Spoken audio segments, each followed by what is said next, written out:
প্রশাসনের পক্ষ থেকে কোনো ধরনের অগ্রিম নোটিশ না দিয়ে খোদ খেলা জেলা শাসক অফিসের পাশে 3 পরিবারের বাড়িঘর ভেঙে দেওয়া 3 দিন ধরে গাছের নিচে বসবাস করছেন 3 পরিবারের 11 জন সদস্যরা। প্রশাসনের এই অমানবিক কাণ্ডে সংশ্লিষ্ট এলাকায় তীব্র উত্তেজনা বিরাজ করছে। ঘটনা কৈলাসহরের গৌরনগর গ্রাম পঞ্চায়েত এলাকায়।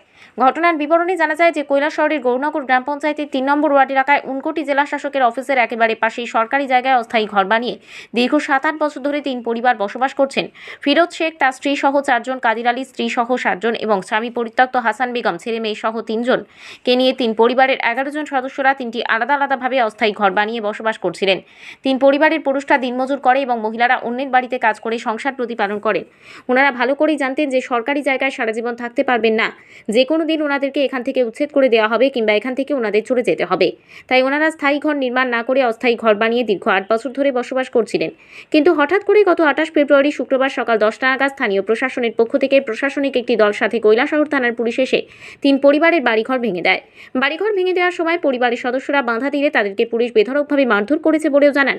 শুধু তাই নয়, বাড়িঘর ভেঙে দেওয়ার পাশাপাশি ঘরের জিনিসপত্র সহ আসবাবপত্র ঢিলে ফেলে দেয় এবং ঘরের পাশে থাকা সবজি ক্ষেত নষ্ট করে দিয়েছে বলেও জানান। এমতাবস্থায় অসহায় এই 3 পরিবারের সদস্যরা খোলা আকাশের নিচে বসবাস করছেন 3 দিন ধরে। তাদের ঘরের পাশে থাকা জেলা শাসক অফিসের পরিত্যক্ত ডেমিজ কোয়ার্টারে আপাতত তাদের ঘরের জিনিসপত্র রেখেছেন বলেও ওনারা জানান। প্রশাসনের পক্ষ থেকে ঘরবাড়ি ভেঙে দেওয়ার সময় ওনারা প্রশাসনের কর্তাদের অনুরোধ করে বলেছিল যে ওনাদেরকে যেন একদিন কিংবা 3-4 ঘন্টা সময় দেওয়া হয়, তাহলে ওনারা নিজেরাই নিজেদের জিনিসপত্র সরিয়ে নেবেন এবং বাড়িঘর নিজেরাই ভেঙে নেবেন। অতএব বলার পরেও প্রশাসনের কর্তাবাবুরা তাদের নিজেদের মানবিক রূপ দেখাননি বলেও জানান।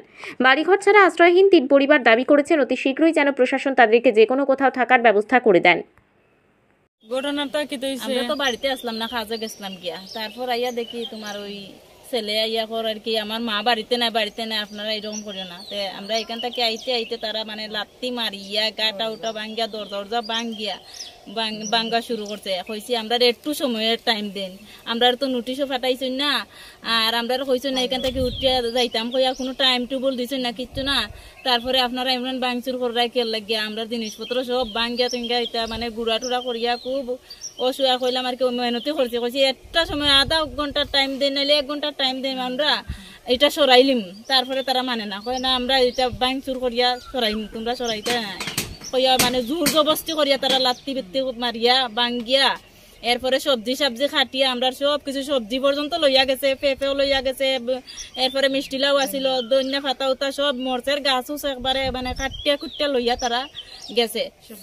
এরপরে সবজি উবজি এটা লাত্তি সাত্তি মারে পুলিশ, ওরকম আমরা এটা ভাঙ্গিয়া নিমু, তোমরা সড়ক হইয়া মানে খুব মারধর করে। তাই ওই দিদিটার ছেলেটারেও মারছে, দিদিটারেও খুব মারধর করছে, আমারও ডিল মারিয়া সরাইছে। আমি বলছি দেখো আপনারা সরণ, একজন মানুষের জিনিস নষ্ট করা, একজন মানুষ উত্তেজিত হইবই। তারপরে শুনেন না শুনিয়া তারা মানে কইছি আপনারা সরণ, আমি সান্ত্বনা দিব, জিনিস ভাঙচুর করে মানুষের মাথা উঠা ঠিক নাই, আর আপনারা এইরকম করা। আপনারা এখানে কয় ফ্যামিলি থাকতা? আমরা এলাম কি 4 ফ্যামিলি। কতজন মানুষ আসলো টোটাল? আমরা 11 জন মানুষ আসলো। এটা কোন জায়গা? এটা হইলো গৌরনগর। গর্জে ভাঙছে ওখানে আপনারা কইতা কইন? আমরা তো ওখানেই আছি, মানুষের বাড়িতে সাইডে একজনের বাড়িতে বারিন্দাত আছি, আর এখনো ভাঙ্গা ঘরে আছে 2 পরিবার আছে। আপনারা এখন কি চাইতেছেন? আমরা এখন সঠিক বিচার চাই, যাতে আমরা এই যে লোকসান হইছে এটা আমরা বিচার চাই, যাতে আমরা এটাও নষ্ট কষ্ট করছেন, আমরা ঘর দরজা ভাঙ্গিয়া চুরমার করছেন। এই জায়গাটা আপনারা কয় বছর ধরে আছেন? এটা 8 বছর হয়ে গেছে। তো এই জায়গাটা অরিজিনালি মালিক কে? ওই ডিএম স্যার।